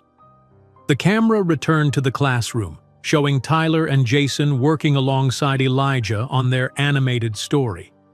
The three boys explained the project and how their collaboration had evolved from antagonism to friendship. "I was mean to Elijah because I thought it made me look cool," Tyler confessed with disarming honesty. "But Mr. Taylor helped me understand how that must have felt for Elijah. Now I try to use my influence to help people, not hurt them." The segment concluded with a discussion of the pilot program being developed based on Marcus's approach, featuring comments from Dr. Winters about the potential for statewide implementation. Naomi's closing remarks emphasized how one teacher's compassionate response to a bullying situation had catalyzed systemic change that could benefit thousands of students. As the lights came up in the cafeteria, the room erupted in applause. Marcus felt a strange mixture of pride, embarrassment, and profound gratitude as students, parents, and colleagues approached to offer congratulations. Elijah's face shone with excitement as he navigated the crowd with his family, accepting compliments on his television appearance with a newfound confidence. "You were amazing," Sophia whispered, squeezing Marcus's hand. "So articulate and passionate about your students." "It felt surreal watching myself on screen," Marcus admitted, "but seeing Elijah speak so confidently about his experience, that made everything worthwhile." Principal Chen approached, beaming with pride. "The phone has been ringing off the hook since the segment aired," she reported. "Journalists, educators from other districts, parents wanting to enroll their children at Westbrook. You've put our school on the map, Marcus." Before he could respond, Superintendent Davis joined them. "Just got off the phone with the board president," he announced. "They've unanimously approved your hybrid position proposal. We'd like you to start transitioning into the role after spring break, spending 2 days a week on district initiatives and 3 days teaching. By next fall, you'll be fully established in the new position, with a classroom base here at Westbrook." "That's wonderful news," Marcus replied, relief and excitement washing over him. The hybrid position would allow him to maintain the direct connection with students that fueled his passion while also expanding his impact to other classrooms and schools. As the celebration continued around him, Marcus found a quiet moment to reflect on the extraordinary journey of the past month. What had begun as a simple act of compassion, driving to a student's home because he recognized a child in pain, had evolved into something far beyond his imagination. The pilot program would bring resources and attention to bullying prevention efforts across the state. The media coverage would raise awareness nationally about effective approaches to creating inclusive classroom environments. The hybrid position would allow him to mentor other teachers and shape district policies while continuing to work directly with students. Yet amid all these developments, Marcus found himself most moved by the smaller, more personal transformations. Elijah's growing confidence and leadership, Tyler and Jason's evolution from bullies to advocates, the subtle shifts in classroom culture as students began to value and support one another more consistently. Later that evening, as the event wound down, Marcus found himself standing with Letitia near the refreshment table. The cafeteria had mostly emptied, with just a few small groups lingering in conversation. Elijah and his siblings were helping the custodian collect discarded cups and napkins, a gesture that spoke to their mother's emphasis on respect and responsibility. "I still haven't thanked you properly for the check," Marcus said quietly. "It's incredibly generous. Too generous, honestly." Letitia shook her head firmly. "Nothing is too generous for the person who changed my son's life. And it's not just about Elijah. What you're doing with the pilot program will help countless other children facing similar challenges." Still, $20,000 is a fraction of what we've raised, Letitia finished for him. After the hospital matched initial donations and other organizations got involved, the total far exceeded what we needed for the school initiatives. The board agreed that you should receive personal compensation for your work developing the program. Marcus hesitated, still uncomfortable with the magnitude of the gift. I was just doing my job, Letitia. No, she countered gently but firmly. You went far beyond your job description, and we all know it. Besides, I've heard enough about your background to know that, like many teachers, you're carrying significant student loan debt while dedicating yourself to a modestly paid profession. She smiled at his surprised expression. Sophia might have mentioned it when we were planning the dinner. Consider it an investment in your future, and in all the students you'll impact throughout your career. Put that way, Marcus found it difficult to argue further. And if he was honest with himself, the financial cushion would make a significant difference in his life, potentially allowing him to buy a home sooner than expected or, yes, start a college fund for the children he hoped to have someday. Thank you, he said simply. I'll use it well. I know you will, Letitia replied. That's why we wanted you to have it. As they watched Elijah efficiently organizing the cleanup effort, directing his siblings and a few lingering students with gentle authority, Letitia added, He wants to be a teacher now, you know. Specifically, a fourth-grade teacher who helps kids who are being bullied. Marcus felt a surge of emotion at this revelation. He'll be a wonderful teacher. He has such natural empathy and resilience. He gets the resilience from necessity, Letitia said, a hint of sadness in her voice. But the empathy, that's been strengthened by your example. You showed him that strength isn't about dominating others, it's about lifting them up. The conversation was interrupted by Elijah himself, bounding over with the energy only an 8-year-old could maintain after such a long day. Mr. Taylor, did you see me on TV? Ms. Rodriguez said I was a natural. I did see you, Marcus confirmed, crouching to the boy's level as he often did when speaking with his students. You were incredibly articulate and brave to share your story. What's articulate mean? Elijah asked, his forehead crinkling. It means you expressed yourself clearly and effectively, Marcus explained. You found just the right words to help people understand your experience. Elijah nodded, absorbing the new vocabulary. Mom says you're going to have a special job next year, helping other teachers learn how to stop bullying. That's right, Marcus confirmed, but I'll still be teaching part of the time right here at Westbrook. Good, Elijah said decisively, because you're the best teacher ever, and other kids need you too, not just us. As the Washington family gathered their belongings and prepared to leave, Marcus watched them with a sense of profound satisfaction. In education, progress was often measured in small increments, subtle shifts in understanding or behavior that might not be immediately apparent. But occasionally, one was granted the privilege of witnessing transformation in real time, the blossoming of confidence in a previously fearful child, the development of empathy in former bullies, the evolution of a classroom culture from one of hierarchy and exclusion to one of mutual support and appreciation. These were the moments that sustained teachers through the challenges and frustrations inherent in their profession. And while the pilot program, media attention, and new position were exciting developments, it was the human connection, the relationship with Elijah and his family, the daily interactions with students learning to value themselves and each other, that truly fueled Marcus's passion for teaching. 1 year later, Marcus stood at the podium in the state capitol's Grand Convention Center, looking out at an audience of over 2,000 educators, administrators, and policymakers. Behind him, a large screen displayed the words, "Building Empathy, Transforming School Culture Through Connection," the title of his keynote address at the State Educational Conference. In the front row sat familiar faces, Superintendent Davis, Principal Chen, Dr. Winters from the State Department of Education, and, most importantly to Marcus, Letitia Washington and Elijah, now a confident 9-year-old entering 4th grade.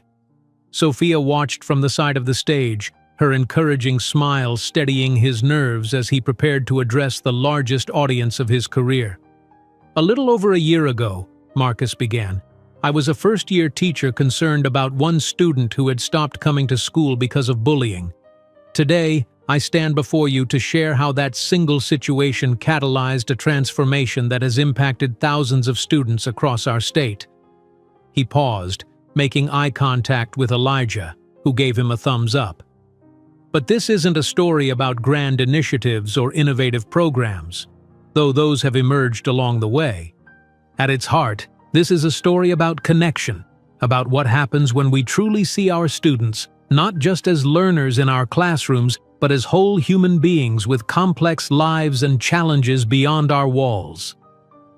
Over the next 45 minutes, Marcus shared the journey of the past year, the initial intervention with Elijah, the classroom empathy exercises, the donations that had funded the pilot program, and the results they had observed as the approach spread to schools throughout the state.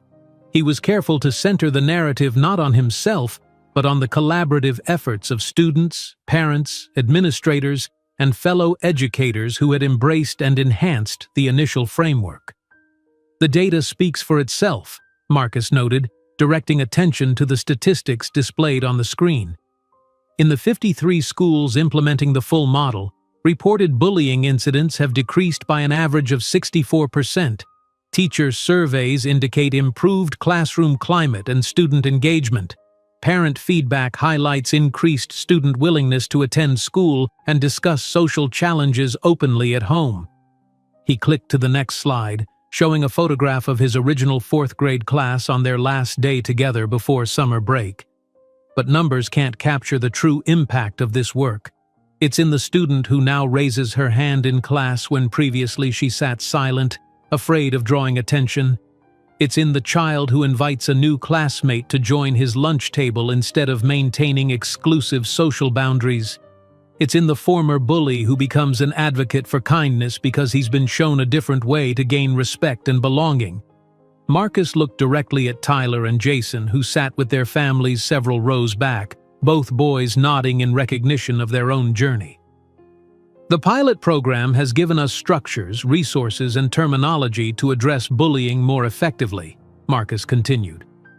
"But the foundation remains simple: creating classroom communities where every child feels seen, valued, and connected, where differences are celebrated rather than targeted, where vulnerability is met with support instead of exploitation."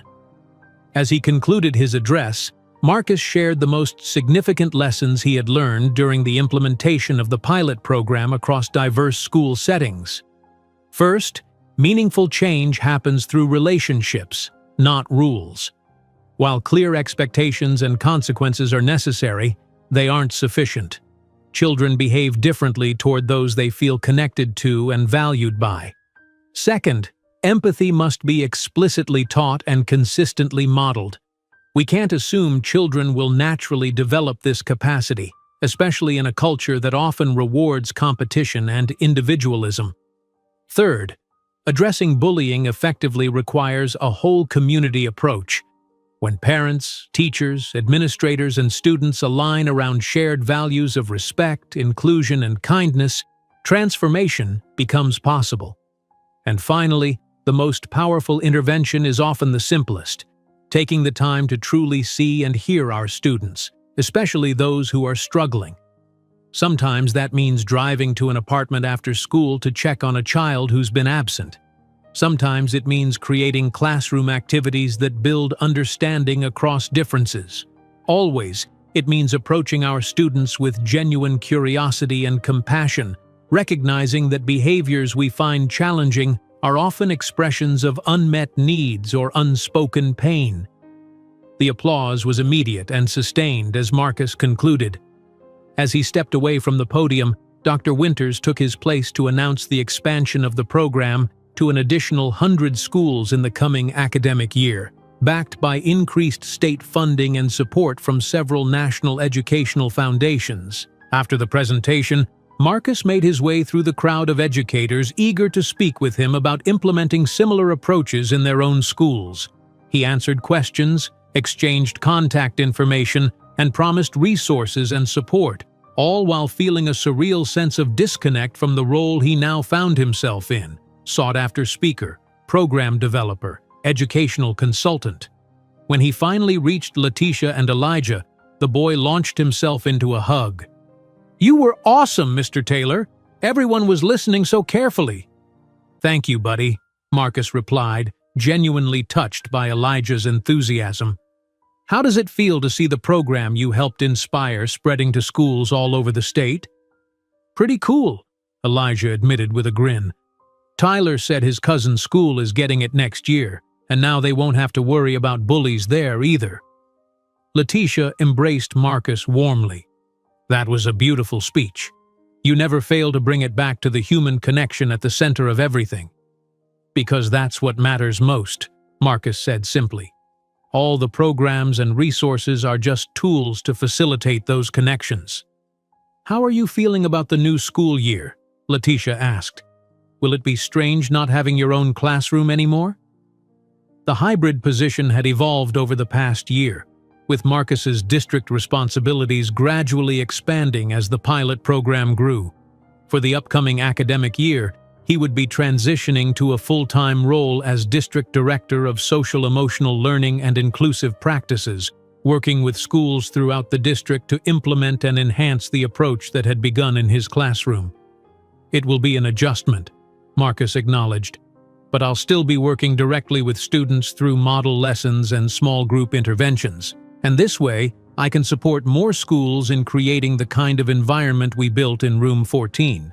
Plus," Sophia added, joining their conversation, "he'll have more predictable hours, which means we might actually see each other more than twice a week." "A definite benefit," Marcus agreed, smiling at his fiancée. The engagement ring on Sophia's finger caught the light, a recent development made possible in part by the financial stability provided by Letitia's generous gift the previous year. As they continued chatting, Superintendent Davis approached with a distinguished-looking woman Marcus didn't recognize. "Marcus, I'd like you to meet Dr. Elena Alvarez, the new Commissioner of Education. She's particularly interested in our pilot program and its potential for statewide implementation." Dr. Alvarez shook Marcus's hand warmly. "Mr. Taylor, your presentation was exceptional. I'm intrigued by the data you've collected on the program's effectiveness across diverse school settings." "Thank you, Commissioner," Marcus replied. "We've been meticulous about documentation and assessment, knowing that evidence-based practices are essential for sustainable change.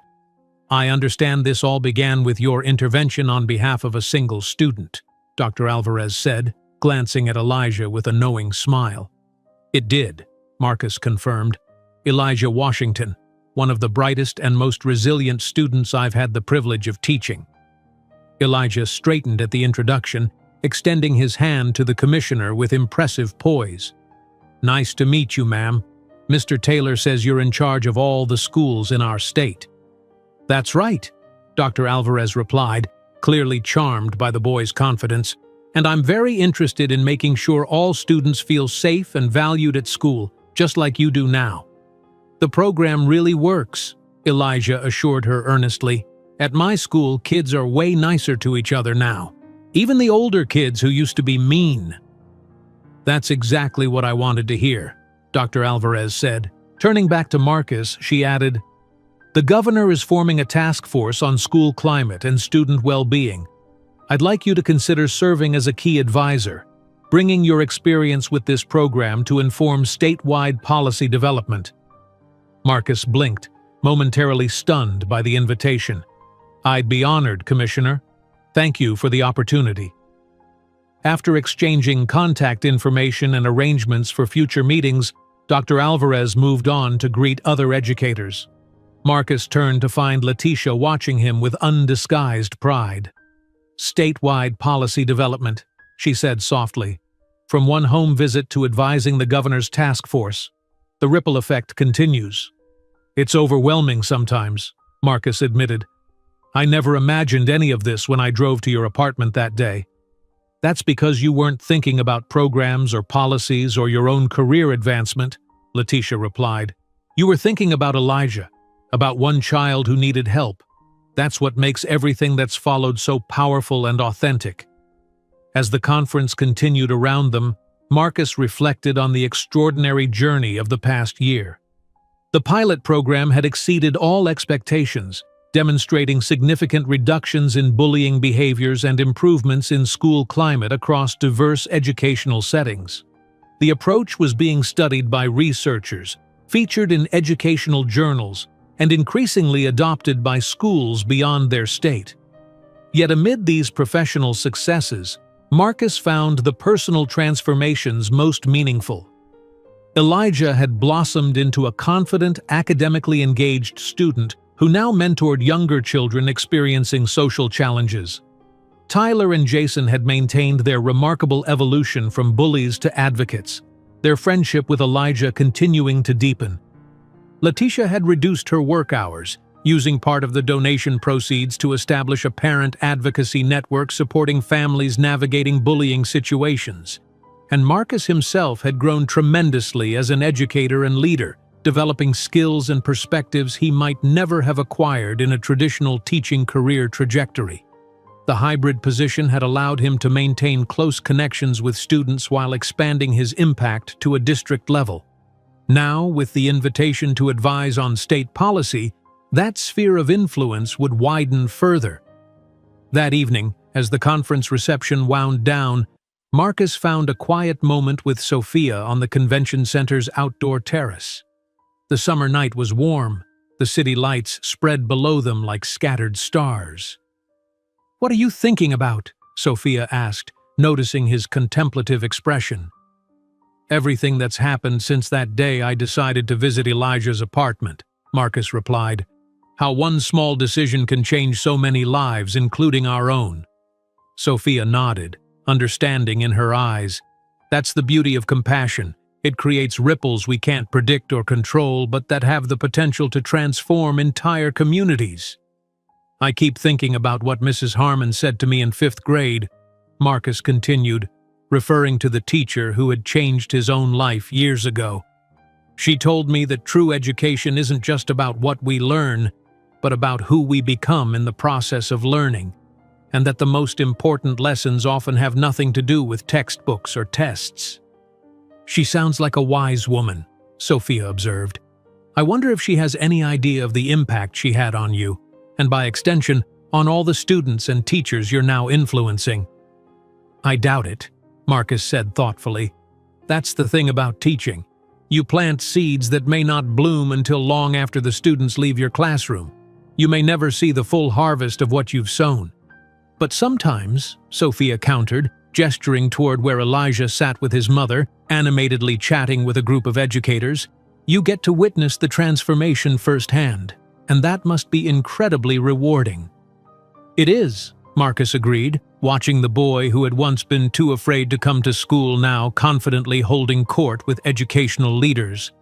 That's what makes all the challenges worthwhile, seeing a child discover their own strength and voice. As they prepared to rejoin the reception, Marcus's phone buzzed with a notification. It was an email from the producer of American Educators, confirming their interest in creating a documentary series following the implementation of the bullying prevention program in several schools across the state. The working title was The Ripple Effect: How One Teacher's Compassion Transformed a Community. Marcus showed the email to Sophia, shaking his head in amazement at this latest development. "From a classroom teacher to the subject of a documentary series, all because I recognized something of myself in a bullied student and decided to take action." "That's the power of empathy," Sophia said simply. "Seeing yourself in others and acting from that place of connection, it changes everything." As they rejoined the reception, Marcus found himself at the center of a circle of educators eager to discuss implementation strategies and challenges. He answered their questions thoughtfully, sharing both successes and lessons learned from the pilot program's first year. Looking around the room, at Elijah and Letitia, at Superintendent Davis and Dr. Winters, at the educators from across the state who were now embracing and enhancing the approach that had begun in his classroom, Marcus felt a profound sense of purpose and belonging. The journey had been unexpected and at times overwhelming, but it had led him precisely where he needed to be, at the intersection of compassion and education, helping to create school communities where every child could feel seen, valued, and connected. And it had all begun with one decision, one afternoon, one student who reminded him of himself at that age, a reminder that the most powerful force in education was not curriculum or technology or policy, but the human connection between a teacher who truly sees and a student who desperately needs to be seen. In that connection lay the potential to transform not just individual lives but entire communities, creating ripples of compassion and understanding that continued to expand in ways no one could fully predict or measure. As Elijah caught his eye across the room and flashed a confident smile, Marcus knew with absolute certainty that this moment, this journey, this unexpected calling, was exactly what he had become a teacher to experience. Not accolades or advancement, but the profound privilege of making a difference in the life of a child, and through that child, in the world beyond his classroom walls.